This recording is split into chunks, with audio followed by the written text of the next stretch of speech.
പല കാര്യങ്ങളിലേക്കും നമുക്ക് ആക്സസ് ഉള്ളൊരു ലോകമാണ് ഇന്നത്തെ ലോകം. അങ്ങനെയാണല്ലോ, എല്ലാ സാധ്യതകളുടെ വാതിലുകളും തുറക്കപ്പെട്ടിരിക്കുകയാണ്. പഴയ കാലത്ത് 10 ഏക്കർ ഭൂമിയുള്ള ഒരാളായിരുന്നു സമ്പന്നൻ, അല്ലെങ്കിൽ ജന്മി, അല്ലെങ്കിൽ മുതലാളി എന്നൊക്കെ പറയുന്നത്. ഇന്നങ്ങനെയില്ല. കണിയാപുരത്തുനിന്ന് കഴക്കൂട്ടത്തേക്ക് പോകുമ്പോൾ നമ്മൾ ഇടതും വലതുമായിട്ട് കാണുന്നത് കിംഫ്ര, ടെക്നോ പാർക്ക്, അതുപോലെ തന്നെ ഇൻഡസ്ട്രിയൽ മേഖലകൾ, IT-യുടെ, വ്യവസായത്തിൻ്റെ പുതിയ സാധ്യതകളുടെ, ആർട്ടിഫിഷ്യൽ ഇൻ്റലിജൻസിൻ്റെ, സാങ്കേതിക വിപ്ലവങ്ങളുടെ ചെറിയ ചെറിയ ഇടങ്ങളെയാണ്. അതുകൊണ്ട് കിംഫ്രയിലോ ടെക്നോ പാർക്കിലോ അവിടുത്തെ സൈബർ സോഫ്റ്റ്വെയറിൻ്റെ ഉള്ളിൽ ഒരു ഇത്തിരി പോകുന്ന സ്പേസ് ഉള്ള ആളാണ് ഇന്നത്തെ ശതകോടീശ്വരൻ, അല്ലെങ്കിൽ ഇന്നത്തെ ജന്മി എന്ന് പറയുന്നത്. 10 ഏക്കറുള്ളൊരു മനുഷ്യനല്ല. ലോകം അത്രമേൽ സാങ്കേതിക തികവിൻ്റെ പുതിയ സഞ്ചാരമണ്ഡലങ്ങളുടെ വഴി തുറന്നിരിക്കുകയാണ്. എല്ലാം ഓട്ടോമേഷനാണ്, ഓട്ടോമേഷൻ. അതുകൊണ്ട് അലക്സ ഭരിക്കുന്ന, സിരി ഭരിക്കുന്ന, ഇപ്പം ശുഭ്രവസ്ത്രധാരികളായ വിദ്യാർത്ഥികളാണ് എൻ്റെ മുമ്പിൽ ഇരിക്കുന്നത്. അപ്പം അതുപോലെയുള്ള ഒരു സ്ഥാപനത്തിൽ ഞാൻ കഴിഞ്ഞ റബീ ഫെസ്റ്റിന് ഗസ്റ്റായിട്ട് പങ്കെടുത്തപ്പോൾ ആ സ്ഥാപനത്തിലെ മത്സരാർത്ഥികളുടെ മത്സരത്തിൻ്റെ ഗ്രൂപ്പിൻ്റെ പേര് മതസ്ഥാപനത്തിലെ മതഭൗതിക സമന്വയ കലാലയത്തിലെ ഈ പ്രാവശ്യത്തെ റബീഉൽ അവ്വലിൻ്റെ ഭാഗമായിട്ട് ആ കുട്ടികൾ നടത്തുന്ന സർഗപ്രതിഭകളുടെ സർഗോത്സവത്തിൻ്റെ അവരുടെ പരസ്പര ഗ്രൂപ്പുകൾ തമ്മിലുള്ള പ്രതിഭാ പോരാട്ടത്തിൻ്റെ പേരുകൾ എന്നെ വളരെ അമ്പരപ്പിച്ചു. കലൈ എന്നായിരുന്നു. കലൈ, മലയാളത്തിൽ കല, അല്ലെങ്കിൽ ഇംഗ്ലീഷിൽ കല എന്നതിൻ്റെ കൂടെ AI. അപ്പം നമ്മൾ വിചാരിക്കും തമിഴിൽ കലക്ക് കലൈ എന്നാണല്ലോ പറയാറുള്ളത്. അല്ല, പിന്നെ ആർട്ടിഫിഷ്യൽ ഇൻ്റലിജൻസ് കാലത്തെ കല, AI യുഗത്തിലെ കല, അതാണ് കലൈ എന്നതുകൊണ്ട് ഉദ്ദേശിച്ചത്. അപ്പോൾ ഒരു ഗ്രൂപ്പിൻ്റെ പേര് അലക്സ എന്നാണ്, മറ്റൊരു ഗ്രൂപ്പിൻ്റെ പേര് സ്പെക്ട്ര എന്നാണ്, മറ്റൊരു ഗ്രൂപ്പിൻ്റെ പേര് സിരി എന്നാണ്. എന്ന് പറഞ്ഞാൽ ആ സ്ഥാപനവും ആ സ്ഥാപനത്തിലെ വിദ്യാർത്ഥികളും അധ്യാപകരും ലോകത്തോട് പറയാതെ പറയുന്ന ഒരു സാങ്കേതികതയുടെ കഥയുണ്ട്. അതെന്താണ്? നാം ഈ ജീവിക്കുന്നത്, നാം മുത്തഅല്ലിമീങ്ങൾ ജീവിക്കുന്നത് ആർട്ടിഫിഷ്യൽ ഇൻ്റലിജൻസിൻ്റെ കാലത്താണ്. അലക്സ ഭരിക്കുന്ന വീടുള്ള യുഗത്തിലാണ്, സിരി ഭരിക്കുന്ന വീടുള്ള യുഗത്തിലാണ്. ഞാൻ ഇപ്പം അടുത്തൊരു പരസ്യ ബോർഡ് കണ്ടു. മതി തള്ളിയത് എന്നായിരുന്നു ആ പരസ്യ ബോർഡിലുണ്ടായിരുന്ന പ്രധാന ശീർഷകം. എന്താണ്? പുതിയ ലോകത്തെ ഭാഷ അങ്ങനെയാണ്. നേരത്തെ പറഞ്ഞു, ഇവിടെ ഓക്സ്ഫോർഡ് ഡിക്ഷണറിയിൽ ഈ കഴിഞ്ഞ വർഷം കണ്ടെത്തിയ വാക്ക് ഒരു സാംസ്കാരിക പ്രസരണത്തെ കൂടി സൂചിപ്പിക്കുന്നതാണ്. എന്നാൽ ഈ കഴിഞ്ഞ വർഷം 2024 അസ്തമിക്കുന്നതിൻ്റെ 2025 മിഴി തുറക്കുന്നതിൻ്റെ കൃത്യം ഒരാഴ്ച മുമ്പ് മലയാളക്കരയിൽ ഏറ്റവും കൂടുതൽ സർക്കുലേഷനുള്ള ദിനപത്രമായ മലയാള മനോരമ ഒരു പുതിയ സെൻസസ് വെച്ചു മലയാളികളുടെ മുമ്പിലേക്ക്. പ്രിയപ്പെട്ട അഭിനവ മലയാളികളെ, ഞങ്ങൾ ഈ കഴിഞ്ഞ 2024 വിട പറയുന്നതിൻ്റെ മുൻപ് 2024 ശബ്ദധാരാവരിയിലൊന്നും ഇടം പിടിക്കാത്ത മലയാളി രൂപപ്പെടുത്തിയ പുതിയ വാക്ക്, മലയാളി കണ്ടെത്തിയ, മലയാളി ഏറ്റവും കൂടുതൽ പ്രയോഗിച്ച പുതിയ വാക്ക് ഏത് എന്ന് ഞങ്ങൾ തേടുകയാണ്. നിങ്ങൾ വോട്ട് ചെയ്യണം. ഏറ്റവും കൂടുതൽ ആളുകൾ തിരഞ്ഞെടുത്ത വാക്ക് ഏതായിരുന്നു എന്ന് ഈ കഴിഞ്ഞ ഡിസംബർ 31 പ്രസിദ്ധീകൃതമായ അതേ പത്രത്തിൻ്റെ മുഖപ്രസംഗത്തിലുണ്ടായിരുന്നു, എഡിറ്റോറിയൽ പേജിലുണ്ടായിരുന്നു. ഏതാണ് ആ വാക്ക്? തന്ത വൈബ് എന്നായിരുന്നു. ഈ വൈബ് എന്ന് നമ്മൾ പറയാറുള്ളത് പോസിറ്റിവിറ്റിയെ സൂചിപ്പിക്കാനാണ്. മഴ പെയ്യുമ്പോൾ കടലിലേക്ക് നോക്കി നിൽക്കുന്നത് ഒരു വൈബാണ്. ഡിസംബറിൻ്റെ ജനുവരിയുടെ മഞ്ഞു പുതച്ച പ്രഭാതങ്ങളിൽ സൈക്കിളിൽ സവാരി ചെയ്യുന്നത് എനിക്കൊരു വൈബാണ്. മുല്ലപ്പൂവിൻ്റെ മൊട്ട് നാസാരന്ധ്രത്തോട് ചേർത്ത് നിർത്തുന്നത് എനിക്കൊരു വൈബാണ്. അങ്ങനെ പല വൈബുകളും പല ആളുകളും പറയാറുണ്ട്. പക്ഷെ നോക്കൂ നിങ്ങൾ, ഏറ്റവും വലിയ നെഗറ്റീവ് ഫീലിംഗ് കൊടുക്കുന്ന പോസിറ്റീവിൻ്റെ ഒരു ഭാഷ അതായിരുന്നു തന്ത വൈബ് എന്ന് പറഞ്ഞാൽ ഒരു 45 പിന്നിട്ട ആളുകളെയൊക്കെ 20ൻ്റെ താഴെയുള്ള ആളുകൾക്ക് ഉൾക്കൊള്ളാനുള്ള മനപ്രയാസത്തിൽ നിന്ന് ഉത്ഭൂതമായി തീർന്നൊരു വാക്കാണ് ഈ ഒരു വാക്ക്. ആ വാക്കാണ് കേരളം തെരഞ്ഞെടുത്ത 2024 പുതിയ വാക്ക്. അപ്പം ഞാൻ ചോദിക്കുകയാണ്, നമ്മുടെ പുതിയ തലമുറ ജീവിച്ചു കൊണ്ടിരിക്കുന്ന ജീവിതത്തിൻ്റെ പരിപ്രേക്ഷ്യം ഏത് അളവുകോലിലാണ് ഞാനും നിങ്ങളൊക്കെ അഡ്രസ്സ് ചെയ്യേണ്ടത്? Old school thoughts. പുതിയ ഒരാൾ, ഒരു 40 പിന്നിട്ട ഒരാൾ എന്തെങ്കിലും ഒരു ചിന്ത പുതിയ തലമുറയുടെ മുമ്പിൽ പങ്കുവെക്കുമ്പോൾ പുതിയ കുട്ടികൾ പറയുന്ന വാക്കുണ്ട്, അത് ഓൾഡ് സ്കൂൾ തോട്ട്സാണ്, അത് വൈബില്ലാത്തവരുടെ ഭാഷയാണ്. ആ വൈബാണ് തന്ത വൈബ്. അതുകൊണ്ട് പ്രിയപ്പെട്ടവരെ, നമ്മൾ ഇനി വളരെ കരുതലോടുകൂടെ ജീവിക്കേണ്ട കാലമാണ്. അപ്പം ഞാൻ ആ പരസ്യപ്പലകയിൽ പ്രത്യക്ഷപ്പെട്ട വാക്കാ പറഞ്ഞത്. പുതിയ ഒരു വാക്ക്, ഏത്? മതി തള്ളിയത് എന്നാണ് ആ പരസ്യപ്പലകയിൽ ഉണ്ടായിരുന്നത്. ഞാനൊന്ന് വണ്ടി നിർത്തി സൂക്ഷ്മമായി നോക്കി, ഒരു ക്യൂരിയോസിറ്റിയോടുകൂടെ എന്തായിരിക്കും അത്. അപ്പം അതെന്താ? അത് ഓട്ടോമാറ്റിക് ഗേറ്റിൻ്റെ പരസ്യമാണ്. പുതിയ കമ്പനി, പുതിയ വീടുകളിലൊക്കെ തന്നെ ഓട്ടോമാറ്റിക് ഗേറ്റുകളാണ്. അപ്പം അത് കൃത്യമാണ് ആ ഭാഷ. അതിന് ആ പരസ്യ കമ്പനിക്ക് ഇനി അവിടെ കൊണ്ടുപോയി ടേക്ക് ഔട്ട് ചെയ്യാൻ ഇതിൽ പരം മേത്തരം അല്ലെങ്കിൽ ഭേദമായ ഒരു വാക്ക് വേറെയില്ല. കാരണം ഓട്ടോമാറ്റിക് ഗേറ്റ് അല്ലാത്ത സാധാരണ ഗേറ്റുകളൊക്കെ ഇഞ്ചസ് തുരുമ്പ് പിടിച്ചിട്ട് നിങ്ങൾ നേരം വെളുക്കുമ്പോൾ തള്ളി തുറക്കുക, സന്ധ്യയാകുമ്പോൾ തള്ളി അടക്കുക. അങ്ങനെ കഷ്ടപ്പെടുന്ന ആളുകളോടാണ് ഈ കമ്പനി പറയുന്നത് മതി തള്ളിയത്. കാരണം ഞങ്ങളെ ഗേറ്റ് നിങ്ങൾ അവിടെ ഇൻസ്റ്റാൾ ചെയ്ത് കഴിഞ്ഞാൽ നിങ്ങൾക്കൊരു ബട്ടൺ അമർത്തി കഴിഞ്ഞാൽ സിരി ഗേറ്റ് തുറക്കും, അലക്സ ഗേറ്റ് അടക്കും. അങ്ങനെയുള്ളൊരു വീടിൻ്റെ ഗാർഹിക അന്തരീക്ഷത്തിൽ വളരുന്ന AI കാലത്തെ പുതിയ ടെക്നോളജി യുഗത്തിലെ തലമുറയെയാണ് നമ്മൾ അഡ്രസ്സ് ചെയ്തുകൊണ്ടിരിക്കുന്നത്. അതുകൊണ്ട് ഖുർആനിലും വൈവിധ്യങ്ങൾ വന്നു. ഇപ്പോൾ തുർക്കിയിൽ പോയപ്പോൾ അവിടുത്തെ ഒരു മ്യൂസിയത്തിൽ കണ്ട ഖുർആൻ ഹെർബൽ ഖുർആനാണ്. ആർഷഭാരത സംസ്കാരത്തിലും ആയുർവേദ സംസ്കാരത്തിലൊക്കെ ഔഷധക്കൂട്ടിൻ്റെ സസ്യങ്ങളെ കടഞ്ഞെടുത്ത് പിഴിഞ്ഞെടുത്തിട്ട് അതിനെ ദ്രാവക രൂപത്തിലാക്കിയിട്ട് അതിൻ്റെ വെള്ളം, അതിൻ്റെ ആ ദ്രവരൂപത്തിലുള്ള വസ്തുക്കളെ മഷിയാക്കി മാറ്റിയിട്ട് ആ മഷി കൊണ്ട് ഖുർആൻ 30 ജുസ്ഉം എഴുതി പൂർത്തീകരിച്ച് അതൊരു ഖുർആനാക്കി മാറ്റുക. അത് ഹെർബൽ ഖുർആനാണ്. എന്ന് പറഞ്ഞാൽ ആയുർവേദ സിദ്ധൌഷധങ്ങളുടെ ഇലകളെ, സസ്യങ്ങളെ പിഴിഞ്ഞെടുത്തിട്ട് അതിനെ മഷിയാക്കിയിട്ട് വിരചിതമായി രചിക്കപ്പെട്ട ഖുർആനാണ് ഹെർബൽ ഖുർആൻ. അതുപോലെ സിൽവർ ഖുർആൻ, ഗോൾഡ് ഖുർആൻ, സ്വർണ്ണലിപികളെ കൊണ്ട് എഴുതപ്പെട്ട ഖുർആൻ, ലോകത്തെ ഏറ്റവും വലിയ Quran, nano Quran, micro Quran, android version of Quran, soft copy of Quran, hard copy of Quran. നമ്മുടെയൊക്കെ ഫോണിൻ്റെ അകത്ത് ഖുർആൻ്റെ ഒരു ഫോൾഡർ ഉണ്ട്. അതുകൊണ്ട് ഖുർആൻ്റെ സാധ്യത വളരെ വർദ്ധിച്ചിരിക്കുകയാണ്. പക്ഷെ നോക്ക് നിങ്ങൾ, പാരായണം എവിടെയാണ്? സഹാബത്തിൻ്റെ കാലത്ത് ഇതൊന്നുമില്ല. Hard copy, soft copy, Android version ഒന്നുമില്ല. അന്ന് എല്ലിൻ്റെ മുകളിലാണ് ഖുർആൻ കൊത്തിവെക്കപ്പെട്ടത്, കല്ലിൻ്റെ മുകളിലാണ്, ഈത്തപ്പനയുടെ മടലോലയുടെ മുകളിലാണ് കൊത്തിവെക്കപ്പെട്ടത്. പക്ഷേ അവർ നിതാന്ത ജാഗ്രതയോടുകൂടെ അനവരതം പാരായണം ചെയ്യാണ്. അവരുടെ അധരങ്ങളൊക്കെ ഖുർആന് കൊണ്ട് വ്യാപൃതമാണ്. എന്ന് നോക്കൂ നിങ്ങൾ, എവിടെയും ഖുർആൻ. നമ്മളെ വീട്ടിൻ്റെ ഷോക്കേസിൽ ഖുർആൻ, കുട്ടികൾക്ക് ഓരോരുത്തർക്കും ഓരോ കോപ്പി ഖുർആൻ, അതിൻ്റെ ഒക്കെ പുറമെയാണ് പോക്കറ്റിലിരിക്കുന്ന മൊബൈൽ ഫോണിൻ്റെ അകത്ത് ഖുർആൻ. ഇത് പാരായണം ചെയ്യാൻ വുളൂവിൻ്റെ ആവശ്യമില്ല. സൗദി അറേബ്യയിൽ ഫത്വ കൊടുത്തൊരു മുഫ്തിയുടെ അടുക്കൽ വന്നാണ്ട് ഒരാൾ ചോദിക്കേണ്ട, ആ മുഫ്തിയോട് ചോദിക്കേണ്ട, എൻ്റെ ഖുർആനിൻ്റെ ഫോൾഡറിൻ്റെ ഉള്ളിൽ, എൻ്റെ മൊബൈലിൻ്റെ ഫോൾഡറിൻ്റെ ഉള്ളിൽ 30 ജുസ് ഖുർആനുണ്ട്. അതുകൊണ്ട് ആ മൊബൈൽ പോക്കറ്റിലിട്ടിട്ട് എനിക്ക് ബാത്റൂമിലേക്ക് പോകാൻ പറ്റുമോ?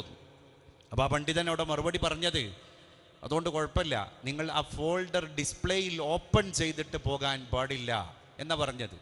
അല്ല, ഖുർആൻ ആ മൊബൈലിൻ്റെ അകത്ത് എവിടെയോ ഖുർആൻ്റെ ഒരു ഫോൾഡർ ഉണ്ട്, എന്നാലും നിങ്ങൾ ആ മൊബൈലും കൊണ്ട് ബാത്റൂമിലേക്ക് പോകാൻ പാടില്ല എന്ന് ഞാൻ പറയുമായിരുന്നെങ്കിൽ 30 ജുസ് ഖുർആൻ മനഃപ്പാടമാക്കിയ ഹാഫിദിനെയും വുളു ഇല്ലാതെ നിങ്ങൾ സ്പർശിക്കരുത് എന്നുകൂടി ഞാൻ അനുബന്ധം കുറിച്ച് പറയുമായിരുന്നു എന്നാണ് ആ പണ്ഡിതൻ കൊടുത്ത മറുപടി. ഇതിലൊരുപാട് കാര്യങ്ങൾ നമുക്ക് ഗ്രഹിച്ചെടുക്കാണ്ട്, ഇതൊക്കെ സുഗ്രാഹ്യമാണ്.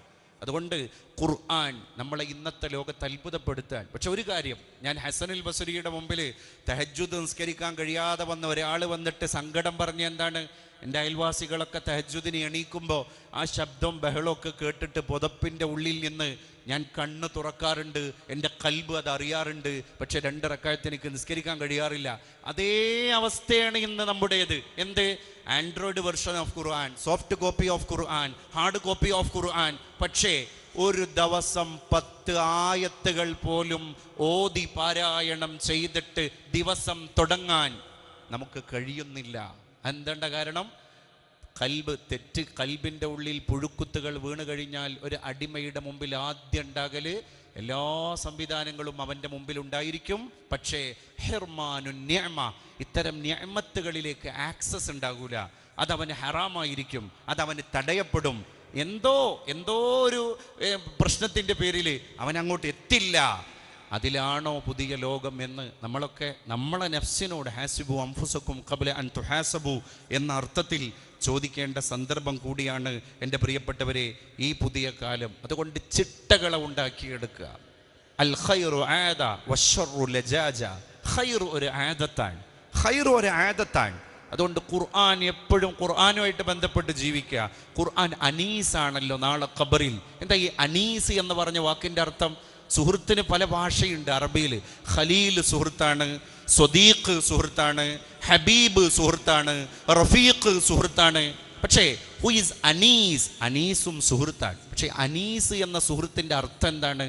ആ സഹൃദയൻ്റെ കൂടെ നമ്മൾ ഇരുന്ന് കഴിഞ്ഞാൽ നേരം പോയതറിയില്ല, സമയം പോയതറിയില്ല. അവൻ എൻ്റർടൈൻമെൻറ്റ് ചെയ്യുന്ന, നമ്മളെ എൻ്റർടൈൻ ചെയ്യുന്ന ഒരു സുഹൃത്താണ്. 2 മണിക്കൂർ പോയത് അറിഞ്ഞിട്ടുണ്ടാകില്ല. അവനായിട്ട് വർത്തമാനം പറഞ്ഞ് ഇരുന്ന് കഴിഞ്ഞാൽ ആ ഖുർആൻ നമ്മുടെ ഖബറിൽ അനീസാൻ. ഖലീലല്ല, റഫീഖല്ല, സ്വദീഖല്ല. ഖബറിൽ പോയി കിടക്കുന്ന ഒരാളുടെ ഖുർആനെ ചേർത്ത് പിടിച്ച് ജീവിച്ച മനുഷ്യനാണെങ്കിൽ നാളെ ഖബറിൽ ഖുർആൻ അയാൾക്ക് അനീസാൻ എന്ന് പറഞ്ഞാൽ മഹാന്മാർ പറയാണ്, നാളെ ബഅ്സു നുശൂർ നടക്കുമ്പോൾ മൂടുകല്ലിൻ്റെ ചോട്ടിൽ നിന്ന് തഴവ ഉസ്താദ് നമുക്ക് പാടിത്തന്നില്ലേ, അതിലുള്ളതെല്ലാം അകത്തുള്ളതെല്ലാം അന്ന് തള്ളും മക്ബറ. അങ്ങനെ മക്ബറകളൊക്കെ അകത്തുള്ളത് പുറത്തേക്ക് തള്ളുന്ന ഖിയാമത്ത് നാളിൻ്റെ ദിവസം ബഅ്സു നുശൂർ പുനരുജ്ജീവനം നടത്തപ്പെടുമ്പോൾ ഈ ഖുർആനിൻ്റെ പഠിതാവും ഖുർആനിൻ്റെ കമിതാവുമായ ഈ സഹൃദയൻ മലക്കുകളോട് ചോദിക്കും അത്രേ, പ്രിയപ്പെട്ട മാലാകമാരെ, ഇന്നലെ സന്ധ്യാനേരത്താണല്ലോ എൻ്റെ ബന്ധുമിത്രാദികൾ എന്നെ ഈ കുഴിമാടത്തിൽ കൊണ്ടുപോയി അടക്കം ചെയ്തത്. നേരം വെളുത്തപ്പോഴേക്ക് അന്ത്യനാളായോ? അപ്പം മലക്കുകൾ പറയാണത്രേ, നീ 1000 വർഷം ഖബറിൽ കിടന്നോനാണ്. എന്തേ നമ്മളറിയാതെ പോയത്? ഖുർആൻ അനീസായിരുന്നു. അതാണ് ദുആ പണ്ഡിതന്മാർ പഠിപ്പിച്ചത്. അല്ലാഹുമ്മ ജഅലിൽ ഖുർആന നൂറ ഖുലൂബിനാ വദിയാഅ സുദൂരിനാ വറബീഅ ഉലൂമിനാ ومونسا لنا في قبرنا ورفيقا لنا على صراطنا وطريقا لنا إلى جنتنا يا رب العالمين. അവിടെ മൂനിസൻ ലനാ ഫീ ഖബരിനാ, സോനെ ഖബറിൽ ഞങ്ങൾക്ക് ഖുർആൻ നേരം പോക്കിൻ്റെ കൂട്ടുകാരൻ തന്നെയാവണം, മൂനിസാകണം. അപ്പോൾ ഖബർ ഖുർആനുമായിട്ടൊരു ആത്മബന്ധം ഒരാൾക്കുണ്ടെങ്കിൽ അയാളുടെ മനസ്സിൽ പിന്നെ കുശുമ്പുണ്ടാകൂല, കുന്നായ്മ ഉണ്ടാകൂല, മറ്റൊരാളോടുള്ള ആഢ്യത്ത മനോഭാവം ഉണ്ടാകൂല, അഹന്തയുണ്ടാകൂല, മറ്റുള്ള അധസ്ഥിതരോട് വിവേചന മനോഭാവം ഉണ്ടാവില്ല. കാരണം എന്താണ്? ഖുർആനാണ് അവൻ്റെ ഖൽബിനെ ഭരിച്ചുകൊണ്ടിരിക്കുന്നത്. അതുകൊണ്ട് അവനെ ഖുർആനിൻ്റെ ഒരു സ്വഭാവം. ആയിഷ ബീവിയോട് സ്വഹാബ എന്ന് ചോദിച്ചില്ലേ, കൈഫ കാന ഖുലുഖു റസൂലില്ലാഹി സ്വല്ലല്ലാഹി അലൈഹി വസല്ലം? ഒറ്റ മറുപടി, വകാന ഖുലുഖുഹു അൽ ഖുർആൻ. ഖുർആനായിരുന്നു അവിടുത്തെ പ്രകൃതം. ഖുർആൻ ഒരു പ്രകൃതമാവുക, ഖുർആനിൻ്റെ മാസ്മരികത നമ്മുടെ സ്വഭാവങ്ങളിലൊക്കെ തന്നെ ബഹിസ്ഫുരിക്കുക. ഭയങ്കര സൗന്ദര്യം ഉണ്ടാവുന്ന ആ മനുഷ്യനെ. ഒരു മനുഷ്യൻ്റെ സൗന്ദര്യം എന്ന് പറയുന്നത് എന്താണ്? The most powerful makeup of a man or woman is passion. ഒരാണിൻ്റെയും പെണ്ണിൻ്റെയും ഏറ്റവും വലിയ സൗന്ദര്യവർദ്ധക വസ്തു എന്ന് പറയുന്നത് അവരുടെ നിലപാടും സ്വഭാവമൊക്കെയാണ് അത്രേ. ഞാൻ ഇസ്രായേലിൽ പോയ സമയത്ത് അവിടെ ഈ ഡെഡ് സീ എന്ന് പറയുന്ന ബഹ്റുൽ മയ്യിത്ത്, ചാവുകടലിൻ്റെ പാർശ്വഭാഗത്ത് ലോക സൗന്ദര്യ റാണിയായ ക്ലിയോപാട്രയുടെ പേരിലുള്ള സൗന്ദര്യവർദ്ധക വസ്തുക്കൾ വിൽപ്പന നടത്തുന്ന ഒരു ഷോപ്പ് കാണാനിടയായി. ഒരുപാട് യൂറോപ്യൻസ് അതിനകത്ത് പോയിട്ട് ഈ സൗന്ദര്യവർദ്ധക വസ്തുക്കൾ വിലക്ക് മേടിക്കാൻ. ഒരു ഇത്ര ഓയിൽമെൻറ്റിൻ്റെ വലിപ്പമുള്ള മോയിസ്ചറൈസറിന് 10,000 രൂപയൊക്കെയാണ് അവർ കൊടുക്കുന്നത്. ഇത്തിരി പോകുന്ന മുഖകമലത്തെ ഒന്ന് മിനുക്കാൻ, മറ്റുള്ളവരുടെ മുമ്പിൽ ആകർഷണീയം എന്ന് തോന്നിക്കാൻ വേണ്ടി വിപണിയിൽ പോയി നമ്മൾ വാങ്ങുന്ന പുതിയ പുതിയ വസ്തുക്കളുടെയൊക്കെ രൂപ എത്രമേൽ വലുതാണ്. അവിടെയാണ് ഒരു മനുഷ്യൻ്റെ സൗന്ദര്യവർദ്ധക വസ്തു, സൗന്ദര്യം, അവൻ്റെ മേക്കപ്പ്, ബ്യൂട്ടി ഓഫ് ക്യാരക്ടർ, പെരുമാറ്റത്തിൻ്റെ ഭംഗിയാണ്. അപ്പോൾ ചില ആൾക്കാർ പറയല്ലോ, എന്തൊരു നല്ല കുട്ടി, എന്തേ ഈ നന്മ എങ്ങോട്ടാണ് കൊടുത്തത്? ആ കുട്ടിയുടെ പെരുമാറ്റത്തിൽ കൊടുത്തതാണ്. അതുകൊണ്ട് അവനെ നമുക്ക് മറക്കാൻ കഴിയൂല. അവൻ്റെ പെരുമാറ്റം അത്രമേൽ സുരുചികരമാണ്. അത് അരോചകമല്ല, അത് അരുചികരവുമല്ല, അത് അത്രമേൽ ഹൃദ്യമാണ്, നമ്മളെ ആകർഷിക്കുന്നതാണ്. അങ്ങനെ ചില ആളുകൾ അവരുടെ സ്വഭാവങ്ങളെ കൊണ്ട് ആകർഷണ വലയങ്ങളെ ഉണ്ടാക്കാറുണ്ട്.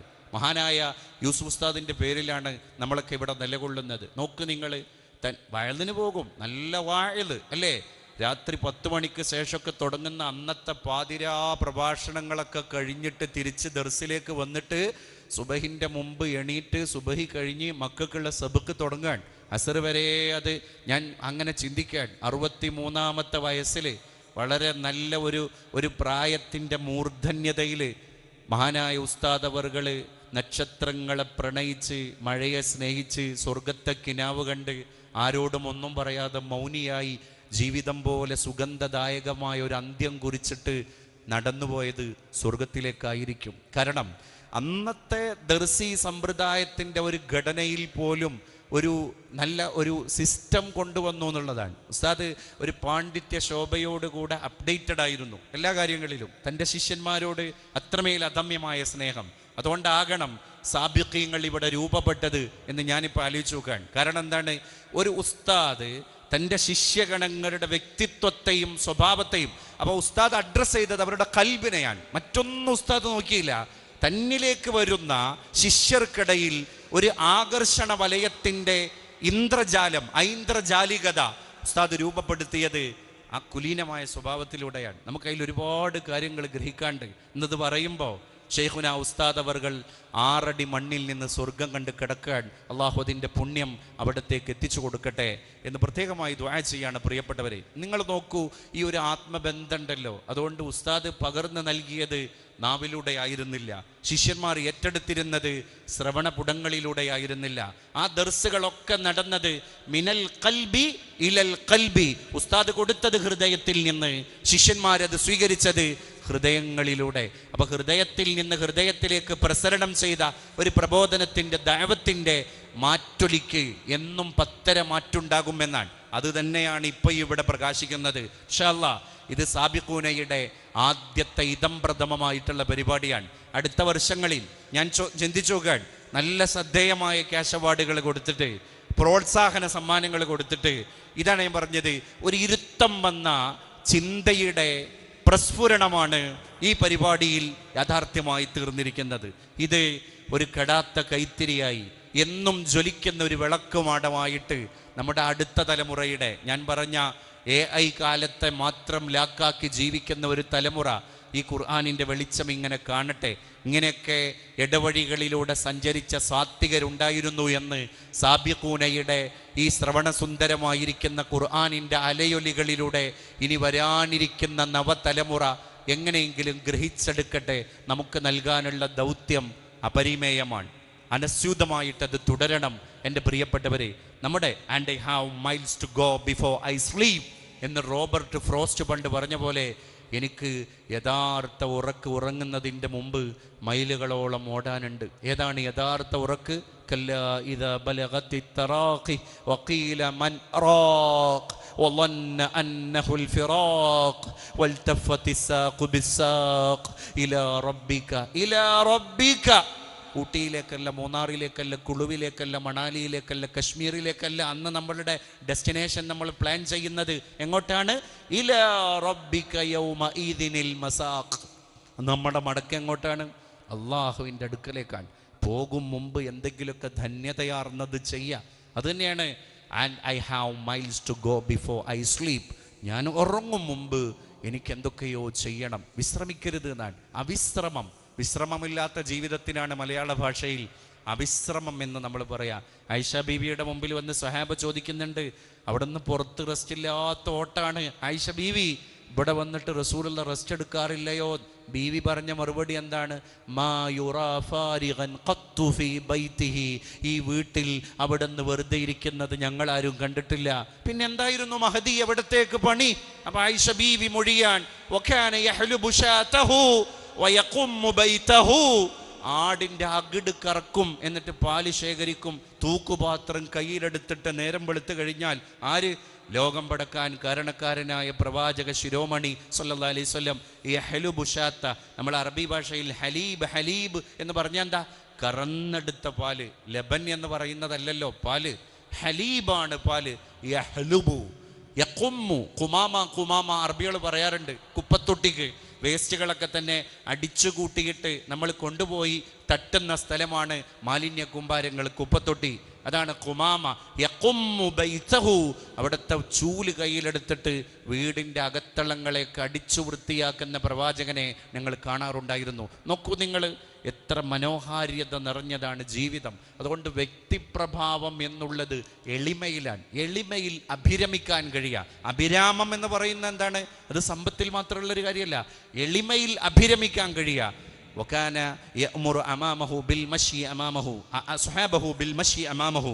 സ്വഹാബത്ത് റസൂലുള്ളാഹിന്റെ പിന്നിൽ നടക്കുമ്പോൾ ഇടക്കൊക്കെ നിങ്ങളൊന്ന് മുന്നിൽ നടക്ക്, മറ്റത് ഞാൻ മറ്റൊരാളായി മാറും. പേടിയോണ്ട് പറയാൻ, തന്നെ പേടിച്ച് ഭവ്യതയോടുകൂടെ പിറകിൽ നടക്കുന്ന സ്വഹാബത്തിനോട് യഅ്മുറു ബിൽ മശി അമാമ, എൻ്റെ മുന്നിലൊന്നും നിങ്ങൾ നടക്ക്, ഞാൻ വൺ എമംഗ് യു, നിങ്ങളിൽപ്പെട്ട ഒരുത്തൻ മാത്രമാണ്. അങ്ങനെ ബയോളജിക്കലി നമ്മളെപ്പോലെ ജീവിച്ചു. പക്ഷേ യൂഹാ ഇലയ്യ, ഇങ്ങനെയൊക്കെ ജീവിച്ചാലും എനിക്ക് ആ വഹി കിട്ടുന്നത് അത് നിങ്ങൾക്കാർക്കും അല്ല, വഹി നേടുന്നൊരു പ്രവാചകനാണ്. ആ യൂഹാ ഇലയ്യ എന്ന് പറഞ്ഞ ആള് നമ്മളോട് പറഞ്ഞത് ഇന്നമാ അന ബശറും മിസ്ലുക്കും യൂഹാ ഇലയ്യ എന്നാണ്. ബയോളജിക്കലി ഞാൻ നിങ്ങളെപ്പോലെയാണ്. നിങ്ങളെപ്പോലെ കല്യാണം കഴിച്ചു, നിങ്ങളെപ്പോലെ വിശപ്പുണ്ടായി, നിങ്ങളെപ്പോലെ ബാത്റൂമിൽ പോയി, നിങ്ങളെപ്പോലെ മക്കളുണ്ടായി, നിങ്ങളെപ്പോലെ ബുദ്ധിമുട്ടുകളുണ്ടായി, പരീക്ഷണങ്ങളുണ്ടായി. ഇതൊക്കെ ഞാൻ തൃണവൽക്കരിച്ചു. നോക്കൂ നിങ്ങൾ, അവ ജീവിതം എന്ന് പറയുന്നത് ഒരുപാട് അടയാളപ്പെടുത്തലുകളാണ് എന്ന് അള്ളാഹിൻ്റെ റസൂൽ അനൗൺസ് ചെയ്ത് വീട്ടിൽ പോവല്ലേ ചെയ്തത്, പിന്നെ ഫീൽഡിൽ ഇറങ്ങിയിട്ട് കാണിച്ചു തരിക ചെയ്തത്. നമ്മൾ ഗ്രൗണ്ട് റിയാലിറ്റി അറിയുന്നവരാകണം. What you mean by ground reality? ഇവിടെ തിരുവനന്തപുരം സ്റ്റേഡിയത്തിൽ ക്രിക്കറ്റ് മത്സരം നടക്കുന്ന സമയത്ത് ഗാലറിയിൽ ഇരിക്കുന്ന ആൾക്കാർ പിച്ചിനെ പറ്റി ഒന്നും അറിയൂല.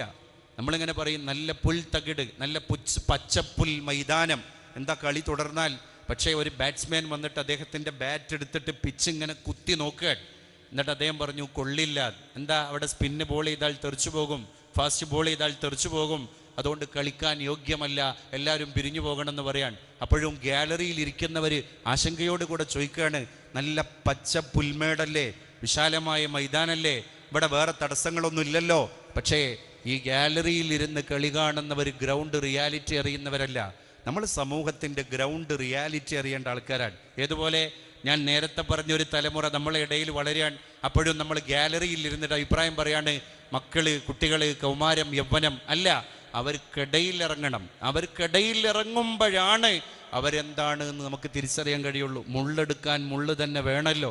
അപ്പം വിട്ടുവീഴ്ച ചെയ്യാൻ പോലും ഒരു മനുഷ്യന് സാധ്യമാകുന്നത് ഒരു കൃതഹസ്തനായ മനുഷ്യനെ കഴിയുള്ളൂ എന്നാണ്. വിട്ടുവീഴ്ച എന്ന് പറഞ്ഞാൽ എന്താ?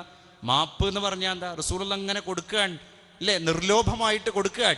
പണ്ടൊരു സൂഫി പറഞ്ഞു, മാപ്പ് എന്ന് പറയുന്ന വാക്ക് ഒരു സസ്യത്തിൻ്റെ മുകുളങ്ങളിൽ നിന്ന് ഒരു മനോഹരമായ പൂവിനെ അടർത്തിയെടുക്കുമ്പോൾ, അതിനെ പ്ലക്ക് ചെയ്തെടുക്കുമ്പോൾ ആ നേരത്തും ആ പൂവ് കൊടുക്കുന്ന സുഗന്ധമാണ് മാപ്പ്.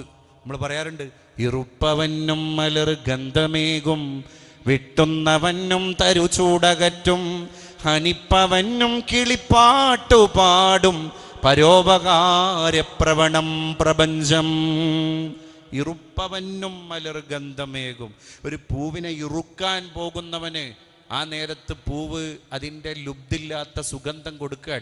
അത് എൻ്റെ മാതാവിൽ നിന്ന് അടർത്തിയെടുക്കാൻ വന്ന കാതകനല്ലയോ, അതുകൊണ്ട് അവന് എൻ്റെ സുഗന്ധം വേണ്ട എന്ന് പറഞ്ഞ് പുഷ്പം അന്നേരം അവന് വേണ്ടി ലുബ്ധ് കാണിക്കുന്നില്ല. പിന്നെ ആ പുഷ്പം അവനോടും സഹകരിക്കാൻ, അവനും കൊടുക്കാൻ, നിർലോഭം കൊടുക്കാൻ, കൽമഷം ചോരാതെ അതിൻ്റെ സൗഗന്ധികത ആ ആൾക്കും കൊടുക്കാൻ. അദ്ദേഹത്തിൻ്റെ ശത്രുവാണോ മിത്രാണോ എന്നൊന്നും പൂവ് നോക്കുന്നില്ല. വെട്ടുന്നവനും തരുചൂടകറ്റും.